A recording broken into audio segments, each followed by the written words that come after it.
चाहे आजाद नहीं, मांगा है हक कोई फरियाद नहीं। रोज पसीना बहाए अपमान सहे, गरीब का घर फिर भी आबाद नहीं। कहाँ है न्याय, कहाँ है न्याय? काम की खोज है पैरों में है छाले, हक को तरसते भारत बनाने वाले। हर जुबां पे है ताले, बोल किसने डाले, है गुरूर जैसा सच छुपाने वाले। अब तो लेके रहेंगे न्याय, सहो मत डरो मत, सहो मत डरो मत। हम पहुंचेंगे हर घर तक, न्याय का हक मिलने तक। हम पहुंचेंगे हर घर तक, न्याय का हक मिलने तक।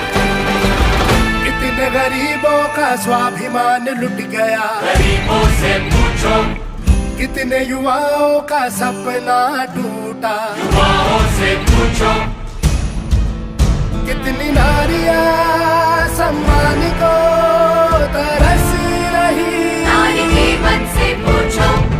हाथ से जुड़े हाथ सबके शिवासी साथ, सबके हक के लिए न्याय की करेंगे बात। गरीब किसान सारे मजदूर हक के मारे, मिल के जब बढ़ेंगे तो न्याय लेंगे सारे। हम पहुंचेंगे हर घर तक, गली मोहल्ला संसद तक, न्याय का हक मिलने तक, न्याय का हक मिलने तक।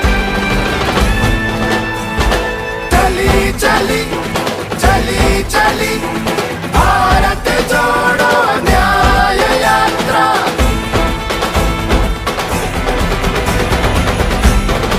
भारत जोड़ो न्याय यात्रा, पहुंचेंगे हम घर घर तक, न्याय का हक मिलने तक।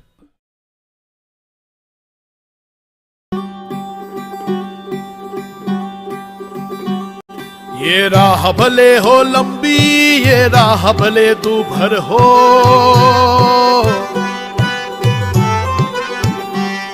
इस राह पे चलते चलते हमको गाते जाना है। जो भारत को मां माने वो साथ हमारे आए, आके चेहरे पे मुस्कान जगाने आए। सब अंधेरे भूल जाएंगे जब पाएंगे न्याय, हम तीन रंग लहराएंगे जब पाएंगे न्याय। हम सब अंधेरे भूल जाएंगे जब पाएंगे न्याय, हम तीन रंग लहराएंगे जब पाएंगे न्याय। न्याय जो मजदूर किसानों की मेहनत में रंग लाए, हर औरत के साथ चले, हर एक युवा के संग आए। न्याय जो भागीदारी का हर एक को अपनाए, पांच न्याय का परचम अपना गली गली लहराए।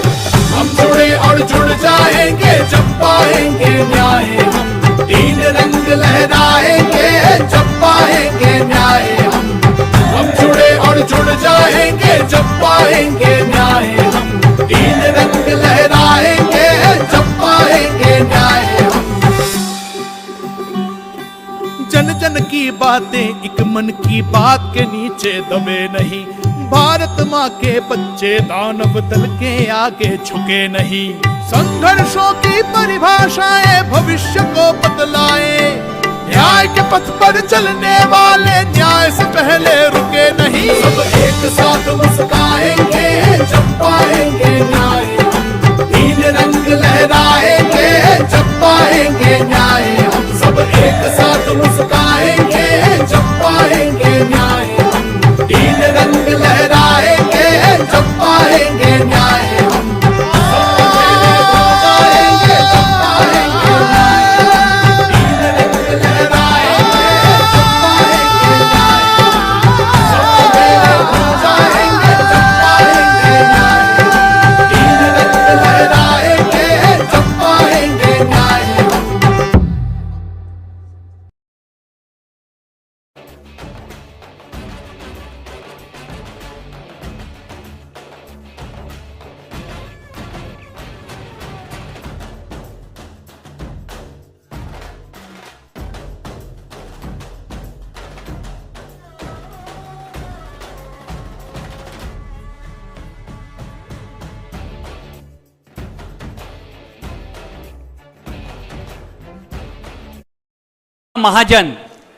उल्का महाजन जी कृपया मंच पर आ जाए। योगेंद्र यादव, राष्ट्रीय संयोजक योगेंद्र यादव बैठ जाए। उल्का महाजन,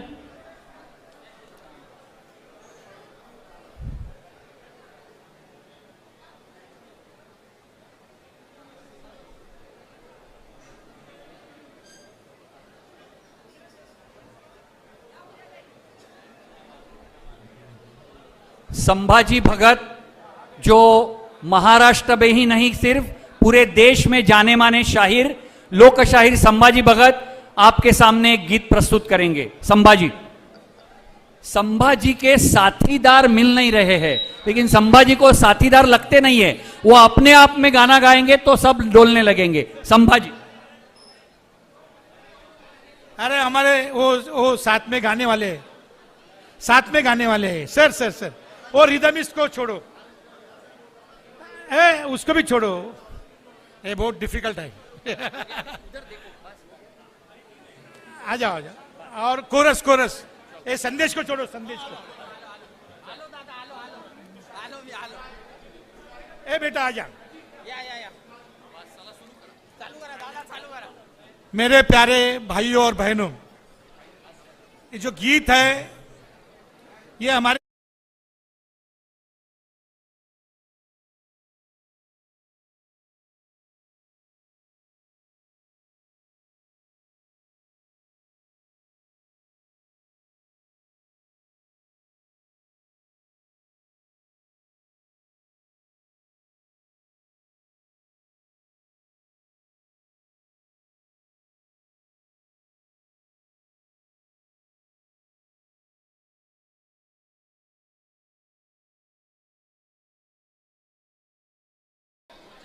ये हिटलर के साथी जनाजों के बाराती, ये हिटलर के साथी जनाजों के बाराती, पूछते नहीं इंसान को कौन है तू, पूछते हैं धर्म और जाति। अरे इनकी सूरत को पहचानो भाई, इनकी सूरत को पहचानो भाई, इनसे संभल के रहना रे भाई। इनकी सूरत को पहचानो भाई, इनकी सूरत को पहचानो भाई। ए गलती करोगे आहे भरोगे, जालिम का जमाना जहरीला भाई। हाँ, चोर चिट्टर बैठे हैं भाई, यहाँ नहीं, यहाँ अच्छे लोग बैठे हैं, कहीं और चोर चिट्टर बैठे हैं भाई। अरे बड़े सेटर बैठे हैं भाई, चोर चिट्टर बैठे हैं भाई, बड़े सेटर बैठे हैं भाई, चोर चिट्टर बैठे हैं भाई, बड़े सेटर। कुछ दिल्ली में बैठे हैं भाई, कहा बैठे हैं? कुछ दिल्ली में बैठे हैं भाई, और नाना जी कुछ बंबई में बैठे हैं भाई, कुछ दिल्ली में बैठे हैं भाई, कुछ बंबई में बैठे हैं भाई, कुछ दिल्ली में बैठे हैं भाई, कुछ बंबई में बैठे हैं। बातें राम की चली है भाई, बातें रहीम की चली है भाई, बातें वेद की चली है भाई, बातें भेद की चली है भाई, बातें कुरान की चली है भाई, बातें पुराण की चली है भाई।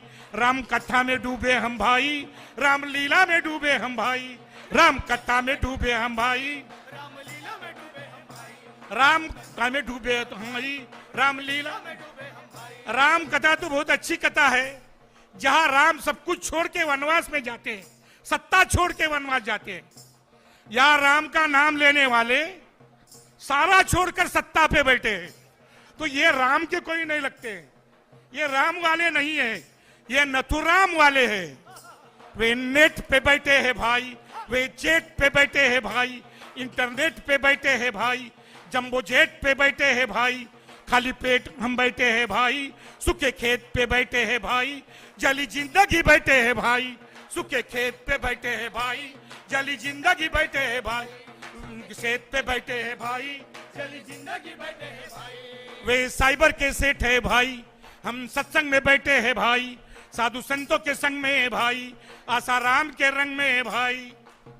सुबह सुबह टीवी खोलते हैं तो एक बाबा आता है, वो कहता है हवा ले लो, हवा छोड़ो, हवा ले लो, हवा छोड़ो।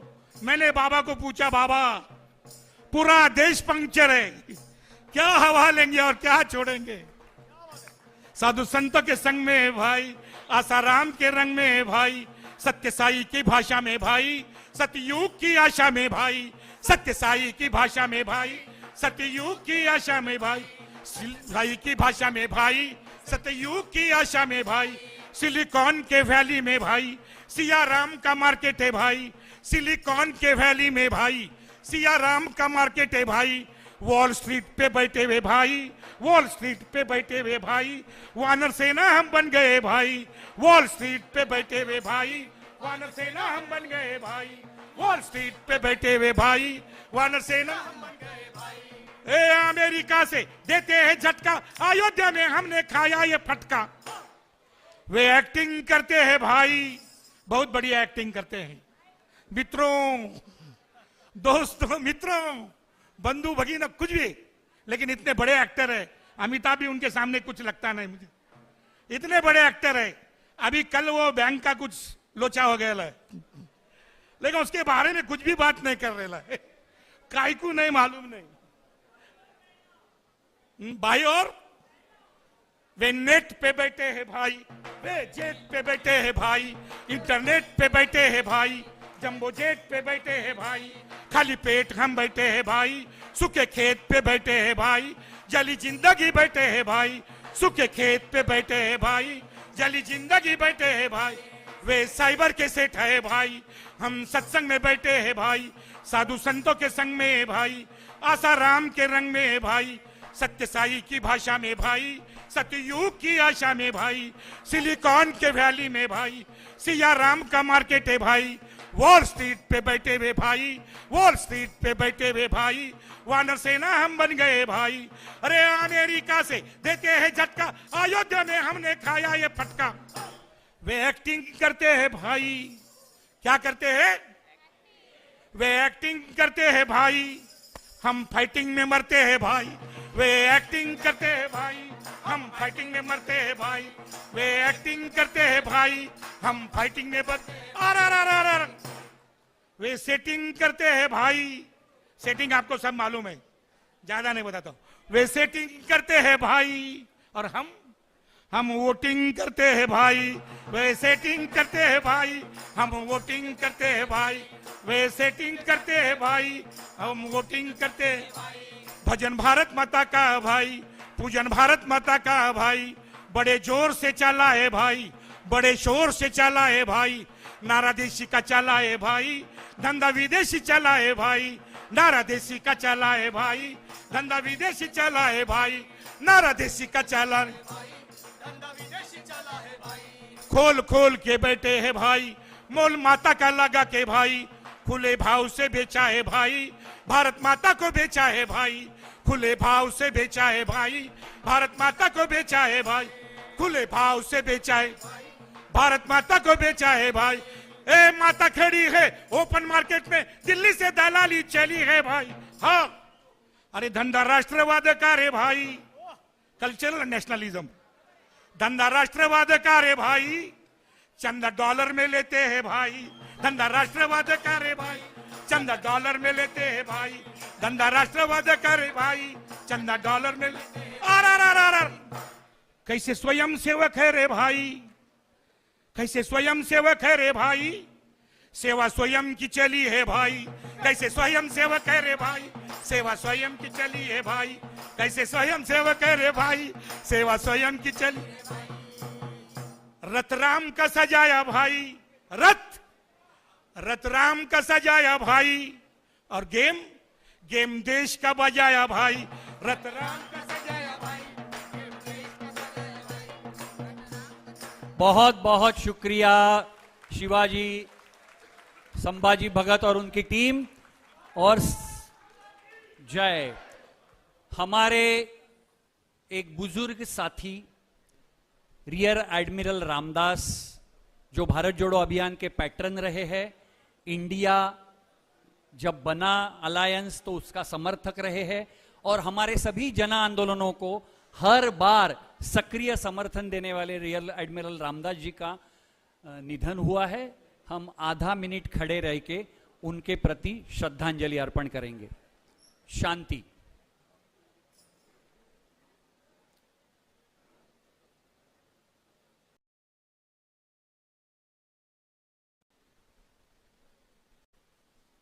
ओम शांति शांति।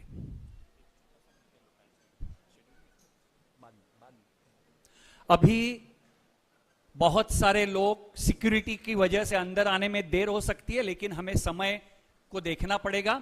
सभी मंचासीन नेताओं को आप जानते हैं। हम तहे दिल से भारत जोड़ो अभियान और उनसे जुड़े सभी जन आंदोलनकारी समूहों की ओर से उनका स्वागत करते हैं। सामने भी बहुत सारे महानुभाव बैठे हैं, उनका भी हम तहे दिल से स्वागत करते हैं। और मैं भारत जोड़ो अभियान के राष्ट्रीय संयोजक योगेंद्र यादव को विनंती करूंगा कि वो इस सभा का प्रास्ताविक करें। योगेंद्र जी।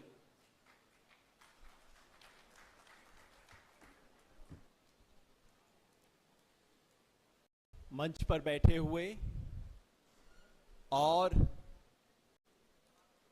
महाराष्ट्र के कोने कोने से आए जन आंदोलन के सभी साथियों, आज 10,000 किलोमीटर की एक लंबी यात्रा का समापन है। 4,000 किलोमीटर पिछले साल किए थे भारत जोड़ो यात्रा, और अब 6,000 किलोमीटर भारत जोड़ो न्याय यात्रा। भारत जोड़ो यात्रा ने देश को एक शब्द दिया था, मोहब्बत, और एक शोले फिल्म के डायलॉग जैसा डायलॉग दिया था, नफरत के बाजार में मोहब्बत की दुकान खोलने का डायलॉग दिया था। इस न्याय यात्रा ने, भारत जोड़ो न्याय यात्रा ने उस मोहब्बत की कहानी को आगे बढ़ा दिया है। मोहब्बत तब होती है जब दर्द से दर्द का रिश्ता बनता है, और इस न्याय यात्रा ने इस देश के तमाम किस्म के जो दर्द हैं, दुख हैं, अन्याय है, उस सब को जोड़कर इस देश में सच्ची मोहब्बत की नींव डाली है। ये लंबी यात्रा के समापन का समय कोई जश्न मनाने का समय नहीं है। हम यहां सेलिब्रेट करने नहीं आए हैं, हम यहां संकल्प लेने आए हैं। इस देश को बचाने का ठेका इस सफेद टी शर्ट वाले आदमी ने नहीं लिया है, ये हम सब का ठेका है। हम सब के बच्चे इस मुल्क में रहते हैं, इसलिए आज हम संकल्प लेने आए हैं कि ये जो 10,000 किलोमीटर आपने किए, इसको हम 10,000 गुना बनाएंगे। इस देश के कोने कोने में जाएंगे, संदेश लेके जाएंगे। ये चुनाव का मौका है, और ये साधारण चुनाव नहीं है। भूल कर भी मत सोचिएगा कि ये संसद का चुनाव है, नहीं, ये संसद का चुनाव नहीं है, ये संविधान सभा के लिए चुनाव हो रहा है। क्योंकि ये चुनाव गया, बाबा साहेब का संविधान हमारे हाथ से छीन लिया जाएगा किसी ना किसी तरीके से। इसलिए आज मौका नहीं है किंतु परंतु का। सब दोस्तों को मैं कहता हूं, जिंदगी भर हम किंतु परंतु लेके जिए हैं, ये तो ठीक है, लेकिन इसमें ये कमी है। कैंडिडेट तो अच्छा है, लेकिन पार्टी ने 25 साल पहले ये काम किया था। दोस्तों, आज हम अपने सारे किंतु परंतु अपनी जेब में रखने के लिए आए हैं, संघर्ष के मैदान में उतरने के लिए आए हैं। और इस मैदान में हमारा साधारण सा नारा रहेगा, वो कहेंगे मोदी, हम कहेंगे मुद्दा। मोदी के मुकाबले में मुद्दा खड़ा करना है। वो कहेंगे चंदा, हम दिखाएंगे उसके पीछे वसूली का धंधा। वो कहेंगे हिंदू मुसलमान, हम कहेंगे जवान और किसान। इससे लड़ी जाएगी ये लड़ाई। लंबी प्रस्तावना मैं नहीं दूंगा। जंग के मैदान में उतरने से पहले भाषण नहीं सुने जाते, बस आस्तीन ऊपर की जाती है। तो दोस्तों, हम सब उस जंग के मैदान में उतरने के लिए आज आए हैं और ये कहने के लिए कि ये देश बचाने के लिए हम सब कुछ न्यौछावर करने के लिए तैयार हैं। ये डायलॉग नहीं है। मेरे जैसे लोग जिनके सफेद बाल होने शुरू हो गए हैं और जिंदगी का अंत थोड़ा सा दूर दिखाई देने लग गया है, अब एक चीज है दोस्तों, बाकी कैलकुलेशन सब लोग करेंगे, चुनावी भविष्यवाणी रोज होंगी, साइकोलॉजिकल गेम्स खेले जाएंगे, रोज आपको बताया जाएगा 400 400। ये 400 नहीं है, 420 है। ये 420 का खेल है, इसमें नहीं आना है। रोज ये बातें होंगी। लोग मेरे से पूछते हैं जी कितनी सीटें आएंगी, क्या होगा। मैं कहता हूं दोस्त, आज ये पूछने का वक्त नहीं है। आज सिर्फ ये पूछना है, जब अंत समय आएगा उस वक्त हम सर उठा के कह सकेंगे, मैं नहीं, मेरा पोता, मेरा बेटा, मेरी धोती, मेरी आने वाली पीढ़ी क्या सर उठा के कह सकेगी, जब इस देश को खतरा था तो मेरे दादा ने, मेरे नाना ने, मेरे दोस्त ने, मेरे गुरु ने, मेरे साथी ने वो किया जो करने की जरूरत थी। बस आज सिर्फ उसी संकल्प का समय है और मैं कुछ नहीं कहूंगा। इस सभा में हम मुद्दे नहीं रखेंगे। इस यात्रा ने, न्याय यात्रा ने इस देश के सामने 5 बड़े संकल्प रखे हैं। बस हम वो संकल्प रखेंगे, उस संकल्प पे 2-2 मिनट की बात होगी और हम सब एक ओथ लेकर, एक संकल्प लेके हम सब इस हॉल से बाहर जाएंगे। बहुत बहुत शुक्रिया, धन्यवाद। शुक्रिया योगेंद्र भाई। इस सभा की अध्यक्षता जो तुषार गांधी जी कर रहे हैं, वो अंत में हमको ये संकल्प सबको दिलाएंगे। अभी फ्लोर से 5 साथी एक इंटरैक्शन करेंगे। जो विविध न्याय गारंटी दी गई है, उनके मुद्दों के ऊपर लोग क्या सोच रहे हैं वो बताया जाएगा। युवा न्याय गारंटी, जिसमें भर्ती का भरोसा, पहली नौकरी पक्की, पेपर लीक से मुक्ति, गिग इकोनॉमी में सामाजिक सुरक्षा तथा युवा रोशनी, ऐसे 5 संकल्प दिए गए हैं न्याय के। हमारे यहां हमारे युवा साथी पश्चिम महाराष्ट्र के राजवैभव जी है। राजवैभव वो युवा है जिन्होंने मोदी के नाम को लेकर जो रथ गांव-गांव में घूम रहा था, उस रथ के सामने खड़े रहकर उस रथ को पीछे भेज दिया था। तो राजवैभव जी बताइए। हेलो, जिंदाबाद राहुल जी, जय भीम। मैं राजवैभव शोभा रामचंद्र, संविधान संवाद समिति महाराष्ट्र नाम का संगठन हम चलाते हैं। संविधान के बारे में आसान भाषा में लोगों के साथ बातचीत करते हैं, उसके साथ साथ लोगों को तैयार करते हैं कि अपने हकों और अधिकार के लिए बोलने के लिए। हमें ऐसा लगता है कि इस देश का लोकतंत्र बचाना होगा। तो सवाल, और आपकी जो पिछली जो यात्रा निकाली आपने, वहां ये नारा हमने उससे इंस्पायर होकर ये भारत सरकार का एक रथ आया था और मोदी सरकार का प्रचार कर रहा था, मोदी सरकार नाम से। तो हमने उसी रोका और पूछा कि इस देश का नाम क्या है, तो बोले भारत है। तो देश का नाम भारत होता है, तो सरकार का नाम भी भारत सरकार होना चाहिए, मोदी सरकार नहीं होना चाहिए। और ये करने के बाद, हमने ये रोकने के बाद महाराष्ट्र से कुल मिलाकर 70-75 जगह से वो यात्रा को रोक दिया गया और पीछे भगा दिया गया।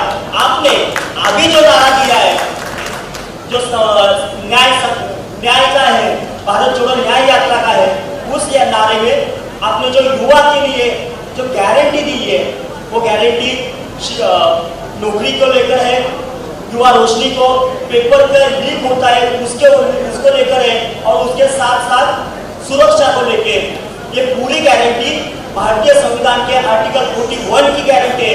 हमें हमारे आज जो युवा है, हमारे जो लोग हैं, किसान हैं, इनको अभी किसी व्यक्ति की गारंटी नहीं चाहिए, हमें भारतीय संविधान की गारंटी चाहिए।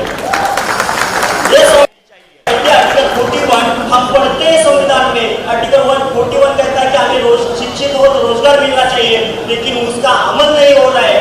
ये हम लागू करने के लिए हम युवा, पूरे महाराष्ट्र के युवा आपके साथ है।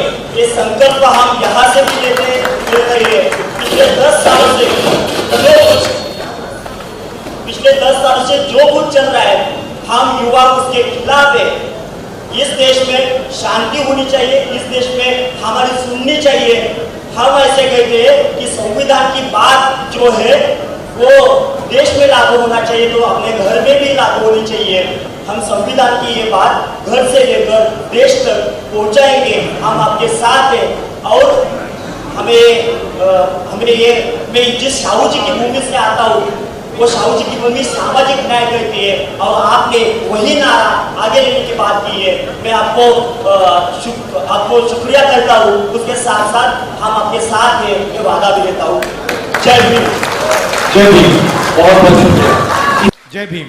बहुत बहुत शुक्रिया। इसके बाद महिला गारंटी की बात हुई है। अच्छा बोले आप। महालक्ष्मी योजना। अच्छा बोले।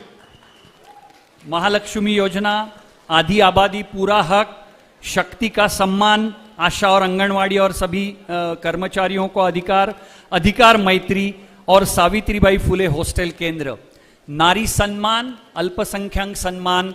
हमारी भारत जोड़ो अभियान की कार्यकर्ता हसीना 2 मिनट में अपनी बात कहेगी। हसीना खान। जिंदाबाद। आप सभी साथियों को बहुत बहुत शुक्रिया। राहुल, प्रियंका जी, आप यहाँ बॉम्बे पहुँचे, आपका वेलकम करते हैं। और खास करके इस देश में जो अन्याय का जो एक माहौल बना हुआ है, और ख़ास तौर पर मुसलमान समुदाय के साथ में, ख़ास तौर पर महिलाओं के साथ में, खास करके वो गरीब और मजदूर के साथ में, यहाँ हम बात करने जा रहे हैं कि जो लगातार मुसलमानों पर जो हिंसा हो रही है, हर तरीके की हिंसा हो रही है, चाहे वो ट्रांसपोर्ट में हो, चाहे वो किसी वर्क प्लेस में हो, चाहे वो छोटा सा धंधा करता हो, नौकरी करता हो, चाहे वो किसी भी जगह पे काम करता हो, उसको हर तरीके से उसके नाम पर, उसकी पहचान पर, उसके ड्रेस पर, उसकी आइडेंटिटी पर उसका हिंसा होता जा रहा है, और वो हिंसा बढ़ती जा रही है। और हमारे नाम पर इस देश में राजकरण हो रहा है, हमारे नाम पर इस देश में एक राष्ट्रवाद को हिंदुत्ववाद में बदलता जा रहा है, और इस हिंदुत्ववाद में मुसलमान अपने आप को नहीं देखता। इसलिए हमारी ये कोशिश है, उम्मीद है आप सबसे कि कांग्रेस की जो सभी साथी कार्यकर्ता यहाँ बैठे हैं, आपको बुरा ना मानिएगा, हमारे बहुत सारे कांग्रेस के साथी कहीं एक तरीके से मुसलमानों के बारे में कुछ हद तक कि उन्हें वो मुद्दा समझ में नहीं आता, कुछ हद तक कि वो कहीं ना कहीं वो एक सॉफ्टनेस है हिंदुत्ववादी का, उसे आपको हटाना पड़ेगा। उन्हें मुसलमान औरतों के मुद्दे समझ में नहीं आते, उन्हें उनको समझाना पड़ेगा, उनका कंजर्वेटिविज्म जो है वो हटाना पड़ेगा, क्योंकि ये देश का जो पितृसत्ता है, ये देश का जो हिटलरशाही है, ये देश जो है वो मुसलमान विरोधी है। इस न्याय यात्रा के जरिए हम उम्मीद करते हैं कि आप ये मुद्दा उठाएंगे, आपकी पार्टी मुद्दा उठाएंगे, आपके वर्कर्स मुद्दा उठाएंगे, महिलाओं के मुद्दे उठाएंगे। जिस किस्म से बिल्किस बानो, जिस किस्म से हाथरस की महिलाएं, जिस किस्म से जो अलग अलग तरीके की कुश्ती महिला, मणिपुर की महिला, जो हम हिंसा देख रहे हैं, महिलाओं के मुद्दों पर एक सेंसिटाइजेशन होना चाहिए। और आपकी पार्टी ने भी कोर्ट में जाना चाहिए, आपकी पार्टी ने भी बिल्किस बानो के बारे में अभी तक इंटरव्यू क्यों नहीं किया, हम क्यों सिविल राइट्स ग्रुप लोग गए। तो ये पार्टी का भी बहुत बड़ा काम है इंटरव्यू करने के लिए, कोर्ट में जाने के लिए। और हम इस न्याय यात्रा से उम्मीद करते हैं, राहुल जी आप कुछ कह रहे हैं, हम न्याय यात्रा से ये उम्मीद करते हैं कि इस देश के मुसलमानों का जो स्कॉलरशिप पूरी तरह से ख़त्म कर दिया गया, उनका सोशल बाइकआउट हर तरीके से हो रहा है, हर तरीके से युवा के साथ में, हर तरीके की हर वर्ग के साथ में जो हिंसा हो रही है, उस हिंसा को आपको रोकना होगा। और आपके कार्यकर्ता उस हिंसा को रोकने के लिए सड़कों पर आना होगा, ये आपसे हम उम्मीद रखते हैं। धन्यवाद। हिंदू मुस्लिम सिख ईसाई हम सब बहन भाई, हिंदू मुस्लिम सिख ईसाई हम सब बहन भाई। ये जो आपने सॉफ्ट हिंदुत्व की बात की, आपने कहा कि बहुत सारे पॉलिटिकल लोग हैं अलग अलग पार्टीज में जिनके अंदर ये सॉफ्ट हिंदुत्व का कॉन्सेप्ट है। ये एक्चुअली सॉफ्ट हिंदुत्व नहीं है, ये एक्चुअली डर है, ये फियर है। वो बिलीव कुछ और करते हैं, कहते कुछ और है। तो इनके दिल से सॉफ्ट हिंदुत्व नहीं निकालना है, इनके दिल से डर निकालना है। अब मैं आगे बुलाना चाहूंगा हमारे देश के अन्नदाता किसान जो सालों से लड़ाई लड़ रहे हैं और अपनी हक के लिए सरकार को भी झुका चुके हैं। हमारे भारत जोड़ो अभियान के खास पूना से आए हुए मारुति भापकर इस पर बोलेंगे। किसान न्याय गारंटी में बात हो चुकी है। एमएसपी को स्वामीनाथन आयोग के फॉर्मूले से तहत कानूनी दर्जा दिया जाएगा। ऋण माफ करने की बात हुई है। बीमा योजना में परिवर्तन की बात हुई है। किसानों के हित को आगे रखते हुए एक नई आयात निर्यात नीति की घोषणा है, संकल्प है। और कृषि सामग्रियों से जीएसटी को हटाकर किसानों को जीएसटी से मुक्ति दिलाने की बात है। मारुति भापकर 2 मिनट। नमस्ते राहुल जी, मैं किसान हूँ। अहमदनगर डिस्ट्रिक्ट में मैं खुद किसानी करता हूँ और पुणे सिटी में भी रहता हूँ। 2014 के चुनाव के वक्त मोदी जी ने कहा था कि एमएस की लीगल गारंटी दी जाएंगी किसानों को और किसानों का जो उपज है वो दुगुना किया जाएगा। ऐसा आश्वासन हमको 2014 में मिला। पहले 5 साल तो हमको कुछ लगा नहीं कि ये चलता है, 5 साल ऐसा लगा। लेकिन 10 साल में किसान के जीवन में कोई परिवर्तन नहीं आया है। किसान के कपास हो, सोयाबीन हो या प्याज हो, उसको कोई भाव नहीं मिलता है। किसान पूरी तरह से बर्बाद हो चुका है। और इसके बारे में जो किसान सम्मान निधि 6,000 रुपये मिलता है, उसके बारे में जो खत है उसमें यूरिया आता है, डीएपी आता है, उसके भाव प्रचंड बढ़े हैं। उसमें जो तणनाशक बोल के जो खत उसके ऊपर मारा जाता है उसके भी प्रचंड भाव बढ़े। 6,000 रुपये दिए जाते हैं और 50,000 रुपये किसानों को निकाले जाते हैं। ऐसी मोदी गवर्नमेंट की नीतियां है। बहुत अपेक्षा थी मोदी गवर्नमेंट के पास से, लेकिन ये अपेक्षा पूरी टूट चुकी है। जो पंजाब के शेर किसान पिछले आंदोलन कानून के बारे में किया, अभी आंदोलन जो कर रहे हैं, यह आंदोलन किसानों का आंदोलन जो पंजाब और हरियाणा के किसानों का है, वो छत्रपति शिवाजी महाराज, फुले शाहू आंबेडकर के महाराष्ट्र के किसानों का भी आंदोलन है। वही मांगे किसानों की है। अपेक्षा यही है कि आपने जो भी आज अपने भाषण में, यात्रा में जो बात कही है, एमएसपी की बात कही है, तो उससे बहुत हमको अच्छा लगा।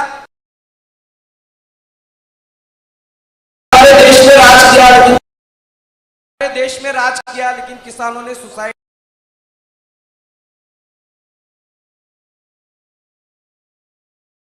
पिछले 75 साल में लगभग 6 लाख से ज्यादा किसानों ने,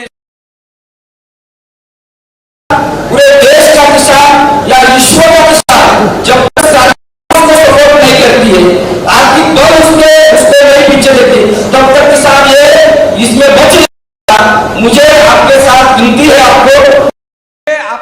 विनती है आपको कि इसके बारे में सोचिए। जो अंदाज पत्रक तरतूद होती है, 6वां 7वां वेतन आयोग वर्कर लोगों को दिया जाता है, उसको आक्षेप नहीं है, लेकिन किसानों के बारे में ऐसी कोई सोच नई सोच की बात रखी है।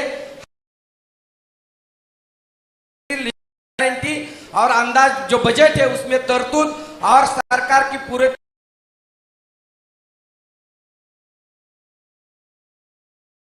महाराष्ट्र के किसान अर्बन इलाके की बात, लेकिन रूरल इलाके में पूरे किसान मोदी गवर्नमेंट को बहुत इस टाइम उनको पूरा उखाड़ना चाहते हैं। आपने जो वादा किया है वो अगर आप निभाते हैं तो पूरी किसान जमात आपके पीछे रहेंगी। इतना वादा करता हूं, रुकता हूं। धन्यवाद।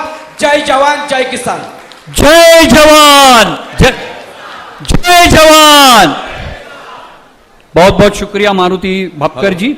इसके बाद और एक महत्वपूर्ण गारंटी जो जाहिर हुई है वो हिस्सेदारी न्याय गारंटी, जिसमें जाति गणना की बात है, आरक्षण का हक है, SC ST सब प्लान की कानूनी गारंटी है, जल जंगल जमीन पर का कानूनी हक है और अपनी धरती अपनी राज ये संकल्प है। मैं हमारे अंबेडकरी मूवमेंट के जुझारू युवा साथी विशाल हिवाड़े को कहूंगा 2 मिनट में अपनी बात कहें। साथियों जिंदाबाद। यहां पर राहुल जी गांधी जो आए हैं वो कांटों पर नहीं बल्कि किलो पर चलकर, यानी जो खिळे होते हैं, खिळे मराठीमध्ये, त्या खिळ्यावर चालून 10,000 किलोमीटरची यात्रा राहुलजींनी पूर्ण केलेली आहे। आणि ती यात्रा पूर्ण करताना या देशातल्या सामाजिक प्रश्नांना, आर्थिक प्रश्नांना, कॉर्पोरेट प्रश्नांना, ज्युडिशरी प्रश्नांना हात घातलेला आहे। मित्रांनो, राहुल जी आपने केवल गारंटी नहीं दी है, ये सबसे बड़ी बात है। दलित का सवाल हो, आदिवासी का सवाल हो, ओबीसी के जाति गणना का सवाल हो, राहुल जी ने यहां पर युवाओं के साथ साथ वारंटी भी दी है। ये सबसे महत्वपूर्ण बात है। दलित की बात मैं करूं तो कल ही राहुल जी बाबा साहब जी को विनम्र अभिवादन करने के लिए गए थे। राहुल जी, बड़ी ट्रेजेडी है, इस बंबई शहर के 8 स्टेशनों का नाम बनता है, लेकिन जिस संविधान को लेकर आप चल रहे हो, संविधान को बचाने के लिए लेकर आप चल रहे हो, उस संविधानकर्ता के नाम को यहां नाम नहीं दिया जाता। दादर को चैत्य भूमि नाम नहीं दिया जाता। मोदी जी ने संसद में एट्रोसिटी के कायदे पास करवाए हैं, बट उसका कोई फायदा नहीं है। अभी अभी हमारा संकेत भोसले को गांव खेत में मार दिया गया। बच्चे होते हैं, क्या गलती होती है उनकी भाई? गाना सुनना, रिंगटोन लगाना, मंदिर के पास जाकर खड़ा रहना, यह गलती के बाद हमारे बच्चों को कुचला जाता है, मारा जाता है, मर्डर की जाती है। आप तो दलितों को साथ देने के लिए आगे बढ़े हो। दूसरी बात मैं करूं, साथियों, शिक्षा का मुद्दा अहम बन गया है। अभी अभी हमारे साथी आजाद मैदान में कई दिन से बैठे हुए, पार्टी को लेकर पार्टी ने पूरा पैसा निकाल दिया है। छात्रों के लिए कोई स्कॉलरशिप नहीं, छात्रों के लिए कोई पैसा नहीं है, और जाति गणना के बात करने के बाद आप कहते हो राहुल जी, ये सबसे पहली घोषणा है मेरे साथियों। 88% बहुत बड़ी बात है। 88% लोग इस देश के हैं जिनके पास कोई चारा नहीं है, कोई विकल्प नहीं है। उसके अंदर हमारे आदिवासी भाई है, हमारे दलित साथी है, सभी साथी है। मुझे वहां से आदेश आया है, मैं रुकूंगा। केवल एक ही बात मैं करना चाहूंगा, योगेंद्र जी, आपको रिक्वेस्ट है कि हमने जो साने गुरुजी की प्रतिमा लाई है, जो 125वीं है, वो हम आपको देना चाहेंगे। बाबा साहब जी का संविधान का प्रेम हमने लाए हैं, वो आपको देना चाहेंगे राहुल जी को। और मैं आप सभी का शुक्रगुजार हूं। लेकिन हाँ, जाते जाते मैं एक नारा जरूर दूंगा। आप सब लोग केवल कहेंगे राहुल गांधी, राहुल गांधी, इतना ही कहना आपको बस। संविधान को बचाने निकले हैं, संविधान को बचाने निकले हैं, भाईचारा बचाने निकले हैं, भाईचारा बचाने निकले हैं। विशाल भाई शुक्रिया। विशाल भाई जिंदाबाद, जिंदाबाद, जिंदाबाद, जिंदाबाद। बहुत बहुत शुक्रिया। राहुल जी महाराष्ट्र के ज्येष्ठ समाजवादी और आजादी आंदोलन के जुझारू नेता साने गुरुजी, इनकी 125वीं जन्मशती हम इस साल मना रहे हैं। साने गुरुजी ने किसान, मजदूर, आदिवासी, दलित सभी के लिए आजादी की जंग में महात्मा गांधी जी और बाबा साहब अंबेडकर के साथ लड़ाई लड़ी है। उनके 2 फ्रेम यहां आपको दे रहे हैं शरद कदम, जल्दी।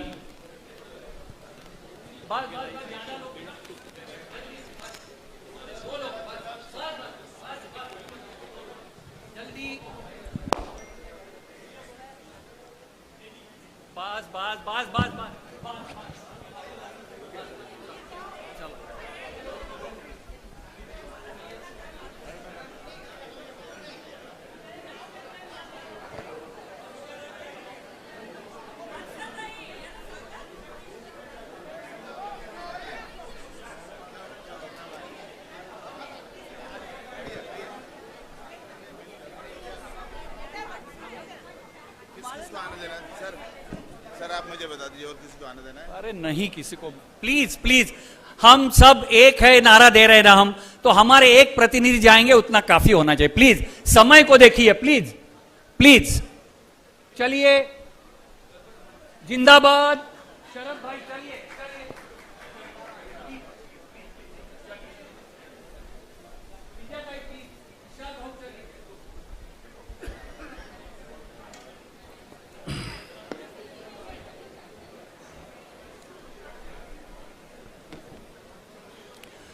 अखिल भारतीय आदिवासी परिषद के मालू निरगुड़े यहां पर आए हैं।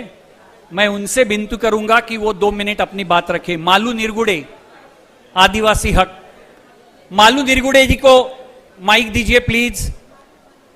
ये है यहां पर माइक, ये देखो यहां खड़े हैं। आगे आइए मालू भैया, मालू जी आगे आइए प्लीज, 2 मिनट में। धन्यवाद। भारत जोड़ो न्याय यात्रा में आप सबका स्वागत है। जय हिंद। आज इधर ये महाराष्ट्र में ये आदिवासी लोग का हालत बहुत खतरे में है। आदिवासी लोगों के जीना ये शासन ने मुश्किल किया है। जिस जगह पे आदिवासी लोग अपने मकान झोपड़े खड़ा करके अपने जीना जीते हैं, लेकिन ये फॉरेस्ट और ये शासन ये आदिवासी लोगों को जबरदस्ती से वो हटा देती है। उसको घर पे मकान पे बुलडोजर चला देती है। ये बहुत सारा ये जगह में आदिवासी लोग जीना बहुत हराम किया है। इसलिए मैं आज ये यात्री से मैं वादा कर देता हूँ, राहुल जी साहब को ये महाराष्ट्र में ये रायगढ़ जिले में जितना भी आदिवासी लोग हैं उसको जीना चाहते हैं, वो सब लोग आपके साथ रहेंगे, हमेशा रहेंगे। और हमारे रायगढ़ जिले में जो कुछ समस्या है वो समस्या का निवेदन मैं आपको देना चाहता हूँ। और उससे पहला रायगढ़ जिले में कर्जत तालुका है, वो कर्जत खालापूर तालुके में तांबटी गांव करके Tata memorial hospital and research centre का जो प्रोजेक्ट हो रहा है, वो जगह शासन का जगह है। वो जगह पे भारत देश स्वतंत्र होने से ही पहले वो हमारे आदिवासी लोग उधर गुजरते हैं, लेकिन वो प्रोजेक्ट से हमारा आदिवासी लोग को मकान तोड़ के उधर से जबरदस्ती पुलिस बल का यूज करके उसको हकल दे जा रहा है। मैं आपको विनती कर रहा हूँ कि वो अपना टामाटी गाँव करके हमारा जो आदिवासी है वो आदिवासी को बचाना हमारा जरूर है। और रायगढ़ जिले में जो कुछ समस्या है मैं आपका उसका निवेदन आपको देना चाहते हो। जय हिंद, जय महाराष्ट्र, जय आदिवासी। बहुत बहुत शुक्रिया मालू जी। मैं इसके बाद सुनील मालवाकर, आदिवासी मुद्दों पर बात करने के लिए सुनील मालवाकर, सुनील मालवाकर। मैं सुनील मालवाकर, यहां खड़े रहिए, इनको माइक दीजिए। मी आज आदिवासी खरोखर आज महाराष्ट्रामध्ये जे 48 खासदारांच्या जागा आहेत त्याच्यामध्ये 4 महत्त्वाच्या आदिवासींना आरक्षित सीटा आहेत, तर त्या 4ही सीटा कशा आदिवासी जिंकतील याच्यावर खरोखर महाविकास आघाडी आणि इंडिया आघाडीला त्या 4ही सीटी महाराष्ट्रातून भेटतील ही आश्वासन आज इथं आम्ही सर्व आदिवासी नेते आणि कार्यकर्ते म्हणून देतो। खरोखर आम्ही ह्याच्यावर भारत जोडो यात्रा म्हणून एक पूर्व तयारी म्हणून निवडणुकीची पूर्व तयारी म्हणून आम्ही चालू केलेली आहे। खरोखर मतदारापर्यंत जाऊन कशा आपल्या समस्या मोदी सरकारच्या कशा फसव्या गॅरंटी आणि कशा त्यांच्या फसवे कायदे हे स्पष्टपणे आम्ही गावागावात जाऊन मतदारापर्यंत पोहोचण्याचा प्रयत्न करणार आहोत। तरी राहुल जी आम्ही तुमच्या बरोबर आहोत। जिंदाबाद। भारत जोड़ो अभियान के ये महाराष्ट्र के अलग अलग साथियों ने जो बातें रखी उसका निचोड़ समापन मैं भारत जोड़ो अभियान की महाराष्ट्र की संयोजक उल्काताई को विनती करता हूं। पहले राहुल जी आपका अभिनंदन। कॉन्स्टिट्यूशनल कमिटमेंट की जो 2 मुख्य मुद्दे हैं, भारत जोड़ो और न्याय, इन दोनों को फिर से स्थापित करने के लिए आपने जो यात्रा की, इसलिए सबकी ओर से मनपूर्वक बहुत बहुत अभिनंदन आपका।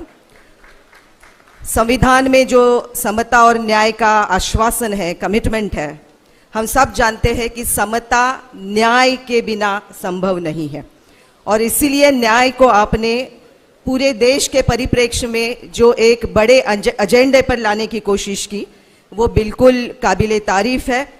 और सदियों से जिनको न्याय नाकारा गया और विषमता उनके लिए हमेशा के लिए एक वास्तव बन के रही, उस विषमता को अगर दूर करना है तो कॉन्स्टिट्यूशनल कमिटमेंट के कई पहलू है जिसको फिर से उजागर करने की जरूरत है। उसमें है सबसे पहले संसाधनों का बंटवारा, जो जमीन, जंगल, पानी और जीने के साधन है उस सब का बंटवारा, ये काम अधूरा है आज तक।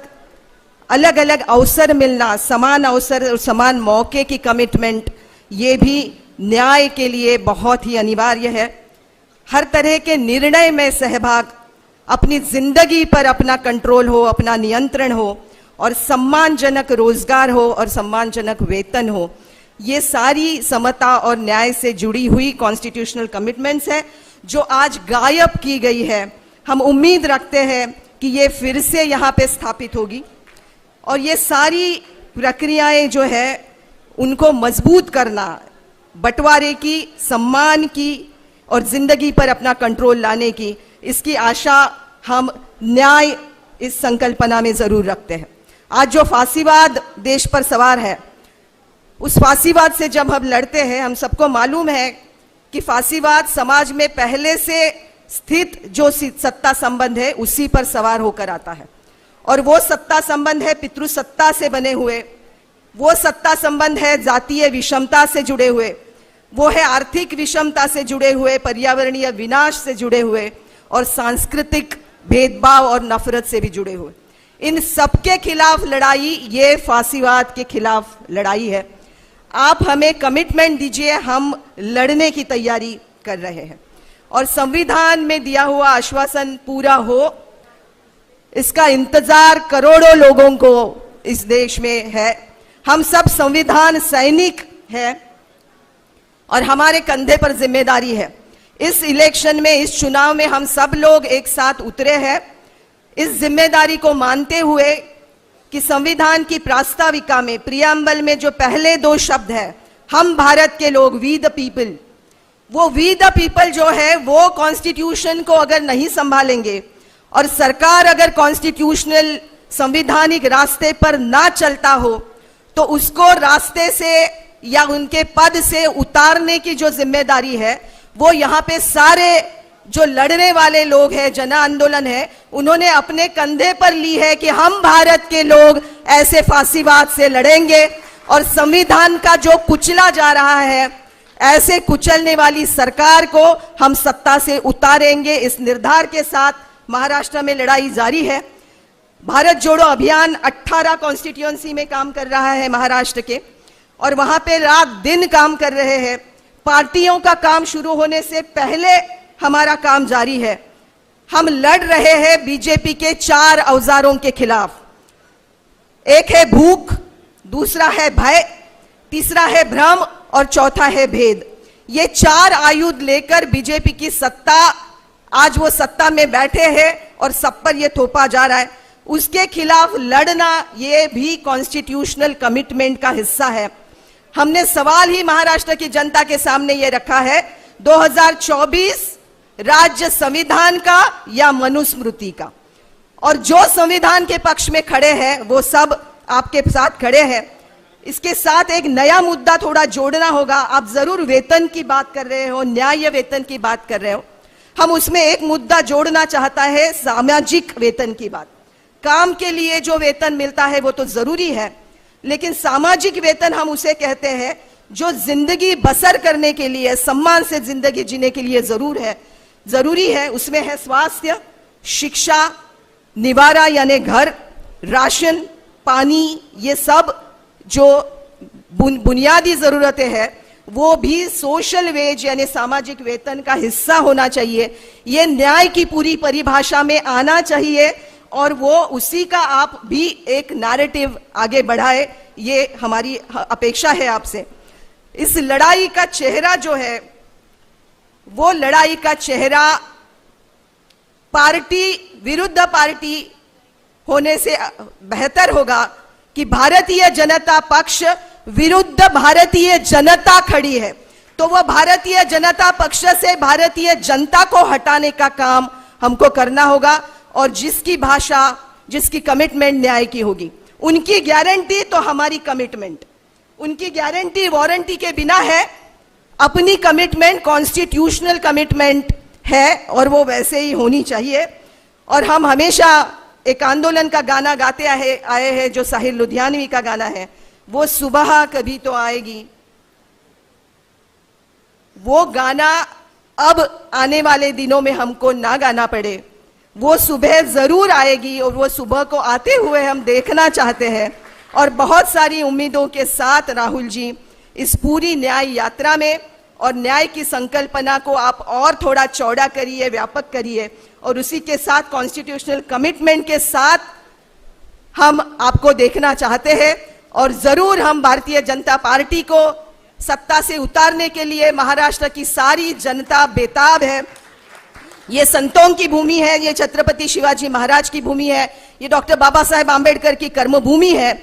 यहां से हम आपको ये आश्वासन दिलाना चाहते हैं कि हम बिल्कुल दिन रात लगे हैं, हम लड़ेंगे और इस महाराष्ट्र से आपको बहुत अच्छे नतीजे देखने को मिलेंगे कि हम बीजेपी की सत्ता को महाराष्ट्र से हटा कर रहेंगे। ये हमारी ओर से कमिटमेंट है। आपसे अपेक्षा है कि कॉन्स्टिट्यूशनल कमिटमेंट का रास्ता और दायरा आप बढ़ाएं। धन्यवाद।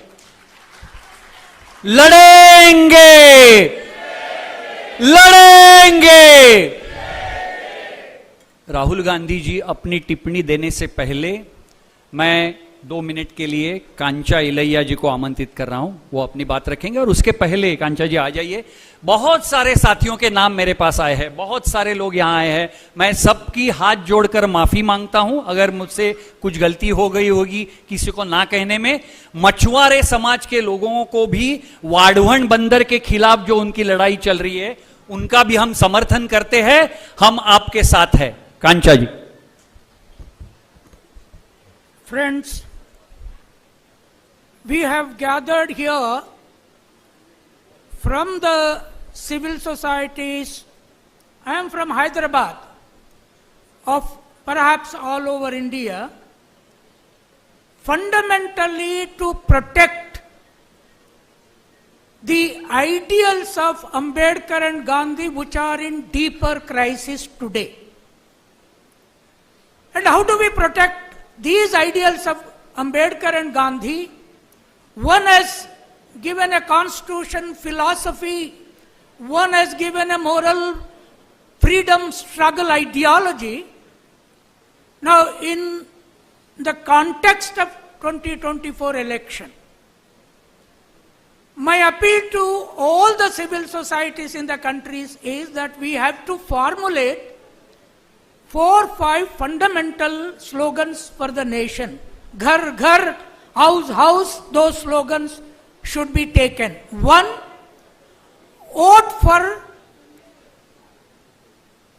for Nyaya Bharat. Vote for social justice India. Number 2, vote for Constitution.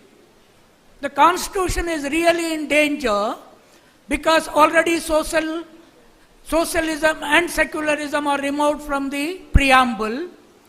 Then vote for democracy. Democracy is also in real danger today. And this justice we imagined, Ambedkar imagined, Gandhi imagined, Nehru imagined, Sardar Patel imagined, is total justice. Total justice and social justice. But then, humanly, who represents this idea of justice in this crisis? ये idea को social justice को ये crisis में जो लोग उधर बोल रहे हैं हमारा परिवार को वोट दो, वो परिवार है, आरएसएस परिवार है, उसको वोट देने के लिए they are asking, posters are putting, cutouts are putting. Now I think, I genuinely feel Rahul Gandhi represents this period of justice of India.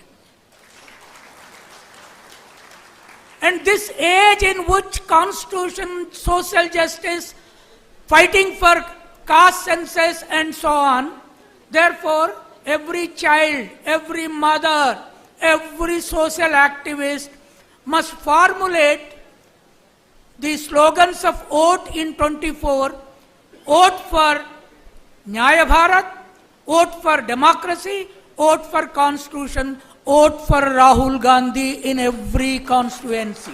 It is not for, I am not asking for party.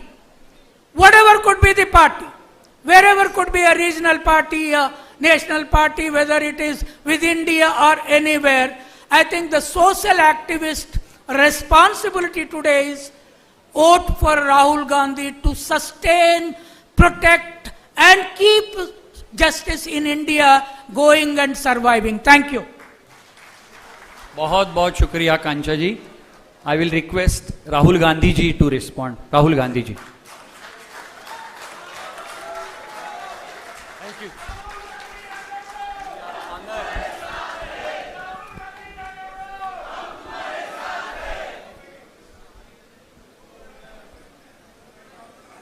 Tushar ji, Yogendra Yadav ji, stage पे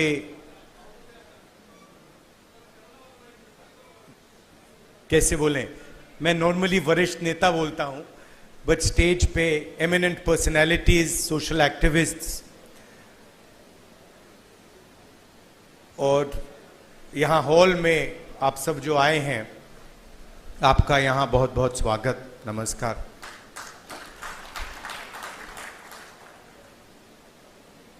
मैं आपसे 2-3 चीजें कहना चाहता हूं. पहली चीज यात्रा के बारे में, और जो मेरा अब पिछले 1.5 साल का जो एक्सपीरियंस रहा है.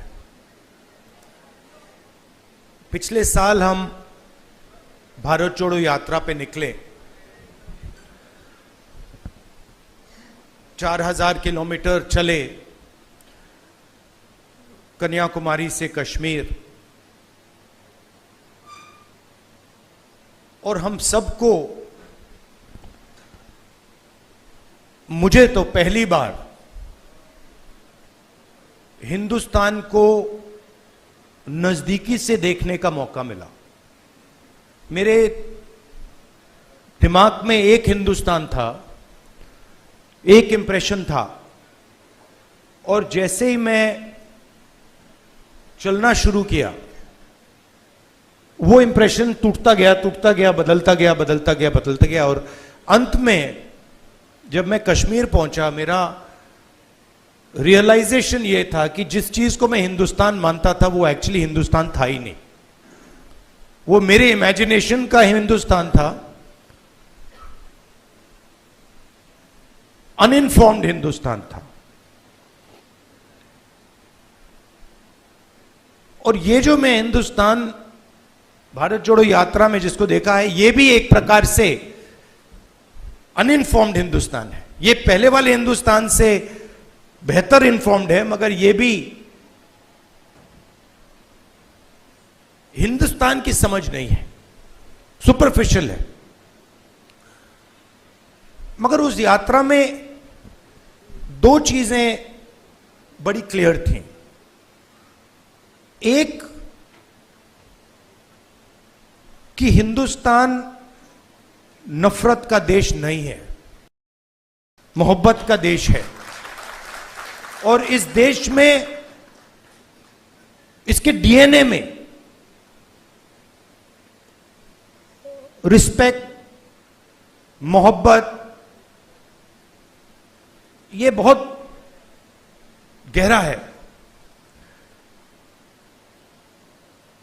तो चलते चलते मेरे दिमाग में यह सवाल आना शुरू हुआ कि अगर यह नफरत का देश नहीं है, यह पहला देश है जिसने इंडिपेंडेंस की लड़ाई मोहब्बत से लड़ी, और कोई देश है ही नहीं. मतलब कहते हैं कि civil rights movement Gandhi ji की फिलॉसफी, उसने गांधी जी की फिलॉसफी का प्रयोग किया, मगर जो उनको डायरेक्शन किसने दिया? उनको डायरेक्शन गांधी जी ने दिया, हिंदुस्तान ने दिया। साउथ अफ्रीका में मैं गया था, मंडेला जी ने मुझे यही कहा कि हमें जो औजार दिए गए, हमारी फ्रीडम स्ट्रगल के जो औजार दिए गए, वो अफ्रीका के औजार नहीं थे, वो आपके औजार थे, हिंदुस्तान के औजार थे, और वो औजार हमें गांधी जी ने दिए।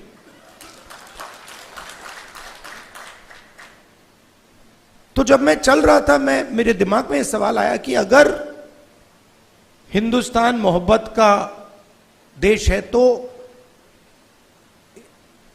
इसमें नफरत क्यों फैल रही है? क्योंकि इतना आसान नहीं होना चाहिए नफरत को फैलाना। हम कहते हैं बीजेपी नफरत फैलाती है, बट कोई ना कोई फाउंडेशन तो होगा, कोई ना कोई बेसिस तो होगी इस नफरत की। तो ये सवाल मेरे दिमाग में था, और आस्ते आस्ते मुझे बात समझ आने लगी कि नफरत का कारण अन्याय है, कि ये देश में गरीबों के साथ, किसानों के साथ, दलितों के साथ, महिलाओं के साथ, युवाओं के साथ, सबके साथ हर रोज अन्याय होता रहता है। 2-3% लोग हैं इस देश में जिनको न्याय का एक्सेस मिलता है। 2-3%, ज्यादा से ज्यादा 5% लोग हैं। उनके लिए कोर्ट्स काम करते हैं, उनके लिए सरकार काम करती है, सारी इंस्टीट्यूशंस में उनके लिए जगह है। बट अगर हम 90% लोगों को देखें, उनके साथ 24 घंटा अन्याय हो रहा है। 16 लाख करोड़ रुपए 20-25 लोगों का कर्जा माफ हुआ।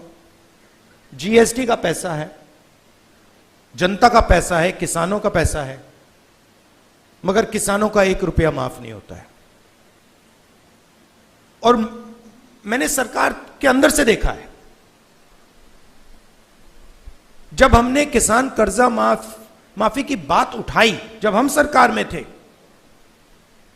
तो रिस्पॉन्स मिला कि ये ठीक नहीं है, इससे किसान आलसी हो जाएगा।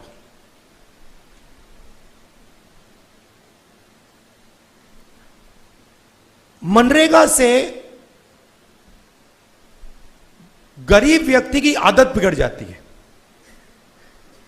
मतलब वो काम कर रहा है,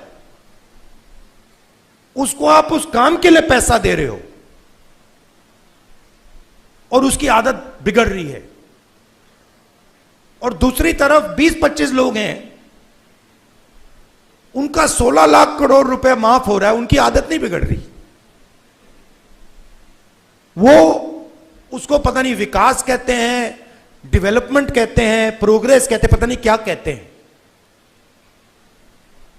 तो अगर आप हिंदुस्तान के धन को देखें और उसको ट्रैक करें तो आपको दिखेगा कि ये जो सोने की चिड़िया कही जाती है, इसका पूरा का पूरा धन किसानों से, युवाओं से, दलितों से, आदिवासियों से, पिछड़ों से छीनकर ये 20, 25, 50, 200 कितने लोग हैं, ज्यादा नहीं है, इनके ओर फनल होता है। तो इसलिए हमने दूसरी यात्रा में न्याय शब्द जोड़ दिया। और इस यात्रा में हमारा फोकस उस पे था कि किस प्रकार का अन्याय हो रहा है। और हर कदम पे स्टूडेंट्स के पेपर लीक हो रहे हैं, किसान को एमएसपी नहीं मिल रही, मजदूर को मिनिमम वेज नहीं मिल रही, छोटे व्यापारियों को जीएसटी से दबाया जा रहा है। मतलब हर स्टेप पे, हर कदम पे लोग आ रहे थे, कह रहे थे हमारे साथ ये हो रहा है, मगर कंबाइंड कॉन्शियसनेस नहीं है। एक व्यक्ति कह रहा है मेरे साथ अन्याय हो रहा है। मेरे पास छोटे व्यापारी आए गुजरात में, उन्होंने कहा कि जीएसटी से, नोटबंदी से हमें बहुत चोट लगी, मगर उसी डिस्कशन में जो किसान के साथ हो रहा है वो उनको दिख नहीं रहा है, वो देख ही नहीं पा रहे। तो मेरे खिलाफ जो अन्याय हो रहा है वो मुझे दिख रहा है, मगर मेरे भाई के साथ जो हो रहा है मुझे दिख नहीं रहा है।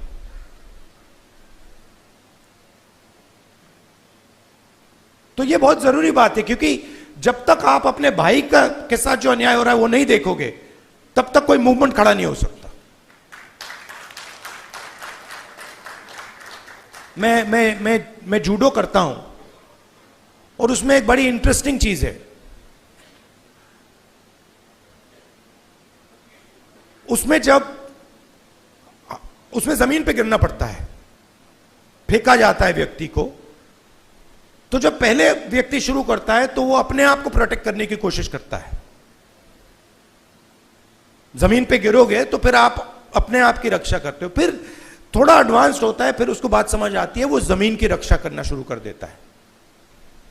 मतलब don't protect yourself, protect the mat. और बड़े मजे की बात दिखती है कि जब आप जमीन को प्रोटेक्ट करते हो तो ऑटोमेटिकली जमीन आपको प्रोटेक्ट करती है। तो मूवमेंट कैसे बनती है? मूवमेंट जब बनती है जब मैं अपने दर्द को छोड़कर मेरे साइड में जो खड़ा है उसके दर्द की रक्षा करना शुरू करता हूं। ऑटोमेटिकली वो मेरी रक्षा करेगा, उसको करना ही पड़ेगा। तो ये एक मेंटल लीप की जरूरत है। सबको दिख रहा है कि भाई किसान को दिख रहा है, मजदूर को दिख रहा है, सबको दिख रहा है, मगर एक दूसरे का दर्द नहीं दिख रहा किसी को। मेरा एक्सपीरियंस है दूसरी यात्रा का। आखिरी बात देखिए, आपने राहुल गांधी का नाम बहुत बहुत बार लिया। कांचा जी मेरे दोस्त हैं, उन्होंने नारे भी दे दिए। ये राहुल गांधी नहीं है, ये हिंदुस्तान में करोड़ों लोगों की फीलिंग है। उनमें से मैं एक हूं और आप मेरे ऊपर फोकस कर देते हैं। बट भारत जोड़ो यात्रा में मैंने अपनी आंखों से देखा, मैं अकेला नहीं चल रहा था, लाखों लोग चले थे मेरे साथ। और एक्चुअली भारत जोड़ो यात्रा की स्ट्रेंथ राहुल गांधी नहीं था। भारत जोड़ो यात्रा की स्ट्रेंथ वो बाकी लोग थे। तो उन पे भी फोकस होना चाहिए। लड़ना हमें एक साथ है। और ये हिंदुस्तान के दो एक्सप्रेशंस के बीच में लड़ाई है। ये राहुल गांधी, मोदी, बीजेपी, कांग्रेस के बीच में लड़ाई नहीं है। हिंदुस्तान के नेचर के अंदर दो आत्माएं हैं और ये उन दोनों आत्माओं के बीच में लड़ाई है। एक आत्मा कहती है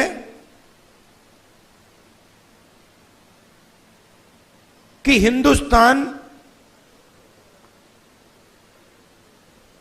बीच से चलाया जाएगा, ऊपर से चलाया जाएगा और सारे लोग ऊपर देख के ऑर्डर लेके इस देश को चलाएंगे। और ये एक सोचने का तरीका है हिंदुस्तान में। बहुत सारे लोग इसको मानते हैं, एक्सेप्ट करते हैं। और एक दूसरा तरीका है कि हिंदुस्तान को डिसेंट्रलाइज तरीके से हिंदुस्तान के सब लोगों को सुनकर चलाया जाएगा, जिसको हम, अगर आप धार्मिक तरीके से बोलना चाहते हैं, शिव की बारात बोल लीजिए, कि सब लोगों को जगह देके निर्णय लिया जाता है। जैसे योगेंद्र यादव जी अभी बैठे हैं, बड़ी इंटरेस्टिंग बात आपको बताऊं, 3-4 महीने पहले इन्होंने हमें कहा, देखिए हमें ये जो गारंटीज हैं, हमें क्लियरली बता देना चाहिए देश को कि इंडिया संगठन, इंडिया गठबंधन आएगा तो क्या करेगा। और आज मैंने इनसे पूछा कि आप बताइए, ये जो हमने गारंटीज देश के सामने रखी हैं, इससे आप खुश हैं? तो इन्होंने कहा मैं खुश हूं, मगर बहुत केओटिक डिस्कशन हुआ। केओटिक डिस्कशन हुआ क्योंकि ये एक्चुअली कांग्रेस पार्टी की, राहुल गांधी की, खारगे जी की इंडिया गठबंधन की गारंटीज नहीं है। ये एक्चुअली हिंदुस्तान की आवाज है। उसको हमने चुन चुन के सुन के निकाला है, उसको रिफाइन किया है। बीजेपी ये काम कर ही नहीं सकती क्योंकि उनका तरीका सेंट्रलाइज है, ऊपर से बोलते हैं। नरेंद्र मोदी जी रेडार की बात करेंगे, सब कुछ नरेंद्र मोदी जी से निकलता है। उनके विजन में और आरएसएस के विजन में ज्ञान एक व्यक्ति के पास है, किसान के पास ज्ञान ही नहीं है, मजदूर के पास ज्ञान ही नहीं है, बेरोजगार युवा को कोई समझ नहीं है। आईआईटी की डिग्री है तो पूरी दुनिया को समझ गया। यह थिंकिंग है। तो इसके खिलाफ हमारी लड़ाई हो रही है। हिंदुस्तान का सबसे बड़ा साइंटिस्ट, जितना उसमें ज्ञान है उतना ही ज्ञान हिंदुस्तान के किसान में है, बस दूसरे तरीके का है। मैं बंगाल गया और वहां पे वो महिलाएं थी, इसी यात्रा पे महिलाएं थी, वो बीड़ी बना रही थी। उनके हाथ में जो स्किल थी, बीड़ी बनाती थी वो, उनके हाथ में जो स्किल थी मैंने अपनी जिंदगी में कभी पहले नहीं देखी। मैंने ट्राई किया, मतलब एक बीड़ी मतलब मैंने रोल करने की कोशिश की, नहीं हो रही थी मुझसे। तो वो सालों का, मतलब सालों की स्किल है वो, और उसका इस देश में कोई आदर नहीं हो रहा। उस महिला को आप फाइनेंशियल सपोर्ट दीजिए, उसकी मदद कीजिए, मेक इन इंडिया उससे करवाइए और फिर देखिए क्या मजा आता है। तो ये दो अलग तरीके की सोच की लड़ाई है। इसमें हम सब एक साथ लड़ रहे हैं, बहुत अच्छा लग रहा है और घबराने की कोई जरूरत नहीं है। ये आप मत सोचिए कि बीजेपी आ गई, कॉन्स्टिट्यूशन को खत्म कर देंगे, ये कर देंगे, कुछ नहीं, इनमें इतना दम नहीं है, ये नहीं कर सकते। ये इन्होंने मीडिया को कैप्चर कर रखा है, ये आवाज बहुत करते हैं, मगर सच्चाई और हिंदुस्तान हमारे साइड है। धन्यवाद। सच्चाई और हिंदुस्तान हमारे साथ है, जिंदाबाद। राहुल जी बहुत बहुत शुक्रिया। मैं भारत जोड़ो अभियान के राष्ट्रीय संयोजक विजय महाजन जी, उनको विनती करूंगा भविष्य की दिशा पे 2 मिनट में वो अपना वक्तव्य दें।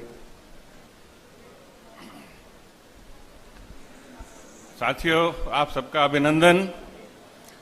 राहुल जी, ये जो यहाँ पोस्टर लगे हैं, ये इस बात का सबूत है कि आपने अपनी दोनों यात्रा में लोगों की बात सुनी, समझने की कोशिश की और उसको कार्यान्वित करने के लिए अब आप संकल्पबद्ध हो रहे हैं। उसके लिए बहुत बहुत धन्यवाद। This is a unique example of a leader listening to the people on the ground. ऐसा आज से शायद 80 साल पहले हुआ, उसके बाद बहुत कम हुआ। उसके लिए बहुत बहुत धन्यवाद। लेकिन क्योंकि हम बंबई में हैं, एक चीज की मैं आपको याद दिलाना चाहता हूं जो इस गारंटी में मिसिंग है, जो हमारी थिंकिंग में मिसिंग है, वो है पूंजी। आप जानते हैं कि बिहार के सुपौल जिले में अगर एक आदमी जाके 1000 रुपया अपने बैंक अकाउंट में डिपॉजिट कर रहा है अभी, उसके केवल 10 सेकंड के बाद वो बॉम्बे के रिजर्व बैंक के तिजोरी में आता है और उसमें से 25 रुपया जो है भारत सरकार के पास अंडर स्टैट्यूटरी लिक्विडिटी रिजर्व तुरंत चला जाता है। उसके अलावा जो 75 बचता है, जो सुपौल में वहां के जो बेरोजगार युवक हैं, वहां के जो किसान हैं, उनको मिलना चाहिए। उसकी जगह वो बॉम्बे मनी मार्केट में आता है और वो उन लोगों को फाइनेंस करता है जिनके पास पूंजी की कोई कमी नहीं है। हमने इस देश में बैंक्स को नेशनलाइज किया था, हमने इस देश का फाइनेंशियल सिस्टम को सोशलाइज करने की कोशिश की थी, लेकिन वो पूरी तरह से पूंजीपतियों के हाथ में है। क्योंकि हम बंबई में हैं, मैं आपको ये याद दिलाना चाहता हूं कि जब तक इस लड़ाई को अपने साथ नहीं जोड़ेंगे तब तक हमारा काम पूरा नहीं होगा। दूसरा है, हम महाराष्ट्र में हैं और गारंटी की बात आज हो रही है, लेकिन 1973 में यही वो महाराष्ट्र है जहां EGS एम्प्लॉयमेंट गारंटी स्कीम सबसे पहले स्टार्ट हुई थी और जो कि आज की महात्मा गांधी नरेगा की एक तरह से प्रिकर्सर है। तो बहुत अच्छी बात है कि हम अगस्त क्रांति मार्ग के बगल में है, अगस्त क्रांति मैदान के बगल में हैं। आगे की क्या बात है? आपकी भारत जोड़ो यात्रा 31 जनवरी 2023 को जब समाप्त हुई थी, हमने आपसे आग्रह किया था कि यात्रा समाप्त हुई, अभियान शुरू करें। तो भारत जोड़ो अभियान बना। उसका नतीजा आप देख रहे हैं। जैसे हम बात कर रहे हैं, 175 लोकसभा कॉन्स्टिट्यूएंसी में भारत जोड़ो अभियान के साथी काम कर रहे हैं, चुनाव के लिए भी काम कर रहे हैं, संविधान को बचाने के लिए भी काम कर रहे हैं। अब ये भारत जोड़ो न्याय यात्रा, इसका समापन हुआ है, परंतु मैं कहता हूं कि एक आरंभ होना चाहिए एक भारत न्याय वाहिनी का, जो कि अगले बहुत सालों तक इस देश में न्याय का संकल्प ले, न्याय के लिए काम करे। और ये जितनी भी गारंटीज हैं ये तो प्रोग्रामेटिकली हो जाएंगी, लेकिन जो भावनाएं हैं, जो मूल्य हैं, जो हमारे संस्थागत ढांचे हैं, उनको बदलने के लिए दशकों तक जो हमें काम करना पड़ेगा, उसके लिए भारत न्याय वाहिनी का मैं आह्वान देता हूं आप सबको। इसको सोच के हम लोग और बैठ के 6 जून को हम लोग फिर कहेंगे, सिंहासन खाली करो क्यों जनता आती है। सिंहासन खाली करो, जनता आती है। सिंहासन खाली करो, जनता आती है। Thank you. इस सभा का समापन सभा के अध्यक्ष हमारे बुजुर्ग साथी तुषार गांधी जी हम सबको संकल्प देके करेंगे। तुषार भाई, और उसके बाद गुड्डी जी धन्यवाद ज्ञापन करेगी। और जिस दक्षिण मुंबई में हमने ये कार्यक्रम किया है, उस कमेटी की ओर से राहुल जी का सम्मान होगा। मैं राहुल जी, मंच पे बैठे हुए सारे नेतागण और साथियों जो सामने बैठे हैं, आप सबको का अभिवादन करता हूं कि आपने ये सभा इतनी सफल बनाई। माइक मिला है तो अपनी बात कहने से मैं बाज नहीं आऊंगा। तो मैं सिर्फ इतना कहना चाहता हूं कि हम एक ऐतिहासिक जगह पे बैठे हैं। आज सुबह प्रियंका जी, राहुल जी दोनों मणिभवन गए, वहाँ से अगस्त क्रांति मैदान आए।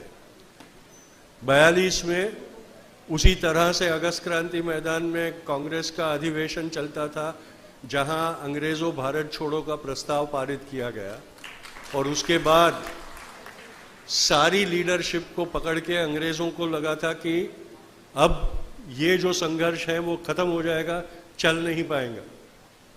पर उनको पता नहीं था कि वो लीडरशिप ने पिछले 10 सालों में भारत के सामान्य लोगों को ये विश्वास दिला दिया था कि अगर आज़ादी चाहते हो तो वो जिम्मेदारी तुम्हारी है। आज 42 में उसी मैदान से अंग्रेज़ों भारत छोड़ो का नारा यूसुफ मेहर अली ने दिया हुआ और अरुणा असफ अली ने जो 9 अगस्त को वहाँ से नारा दिया था, उसके बाद भारत के लोगों ने अंग्रेज़ों के नाक में दम कर दिया और अंग्रेज़ों को भारत से भगा दिया। हम सब जो यहाँ बैठे हैं उन्होंने आज ये शपथ लेनी है, जब जैसे तब अंग्रेज़ों को भारत छोड़ो कह के भारत से जाने का रास्ता दिखाया था, आज हमने शपथ लेनी है संघियों भारत छोड़ो जो हमारे बीच में धिक्कार की भावना पैदा कर रहे हैं, जो हमारे बीच में डिविजन्स करवा रहे हैं, वैसे जो ताकतें हैं उनको भारत छोड़ने की सौगंध हम सब ने आज लेनी चाहिए। मैं प्रियंका जी और राहुल जी दोनों का बहुत शुक्रिया अदा करता हूँ। राहुल जी ने जब देश की कमान पकड़ी है और अपनी यात्राओं के माध्यम से निर्भय बनने का और न्याय के लिए लड़ने का संदेशा दे रहा है, तब उत्तर प्रदेश का बहुत कठिन संघर्ष प्रियंका जी कर रही है। वो मुंबई में पहली दफ़ा आई है, तो हमने उनका शुक्रिया भी बहुत अदा करना चाहिए, क्योंकि हम यहाँ नारी शक्ति की बात कर रहे हैं और वो उत्तर प्रदेश में वो दिखा रही है। तो यही मुझे कहना था। अब मैं आप सबको एक शपथ दिलाऊंगा। मैं मेरा नाम बोलूंगा, आपको अपना नाम बोलना है। खड़े होकर मेरे साथ ये शपथ लीजिएगा। मैं मेरा नाम लूंगा, आपको अपना नाम लेना है। गांधी, मैं संजय मुर्मू, एक संपूर्ण प्रभुत्व संपन्न, समाजवादी, धर्मनिरपेक्ष और लोकतांत्रिक भारतीय गणतंत्र का नागरिक होने के नाते न्याय, आजादी, समता और बंधुत्व पर आधारित भारत के संविधान के प्रति अपनी आस्था को पुनर्अभिव्यक्त करती हूँ। भारत जोड़ो न्याय यात्रा के समापन के इस ऐतिहासिक अवसर पर मैं अगस्त क्रांति मैदान को साक्षी रखते हुए संवैधानिक मूल्यों और हमारी लोकतांत्रिक संस्थाओं की रक्षा, संवर्धन और पोषण की शपथ लेता हूं। आज भारतीय जनता पार्टी और आरएसएस, मैं यहां अपनी एक बात जोड़ना चाहता हूं। जब मेरे मुंह से आरएसएस का नाम निकलता है तो मेरे दिल में एक एहसास होता है बापू के हत्यारे। आरएसएस की सरकार द्वारा हमारे संविधान, हमारी आजादी, आंदोलन की विरासत और हमारी सभ्यता के आदर्शों पर अभूतपूर्व हमले के मद्देनजर मैं आगामी लोकसभा चुनाव में इस देश विरोधी सरकार और इसके सहयोगियों को हराकर इंडिया गठबंधन की जीतने के लिए तन, मन और धन से समर्पित रहूंगा। जय हिंद, जय संविधान।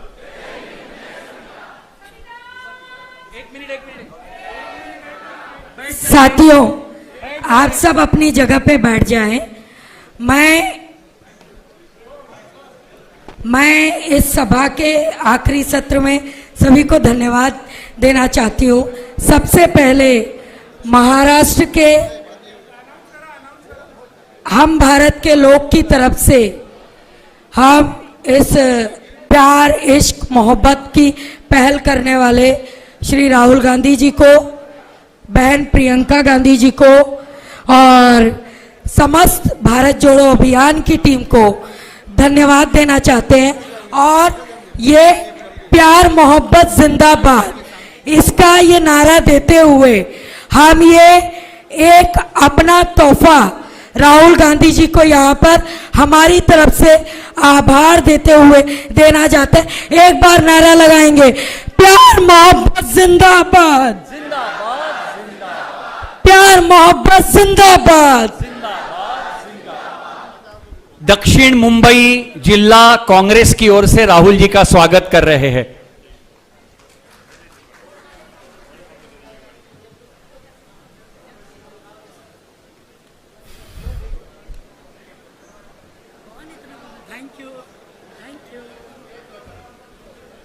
घोषणा कर दो कि हमारा सम्मेलन जारी रहेगा। हमारा सम्मेलन जारी रहेगा। भारत जोड़ो अभियान के कार्यकर्ता यहां बैठे रहेंगे। हमारी मीटिंग यहां होगी। भारत जोड़ो अभियान के कार्यकर्ताओं की मीटिंग यहां होगी। सम्मेलन जारी रहेगा।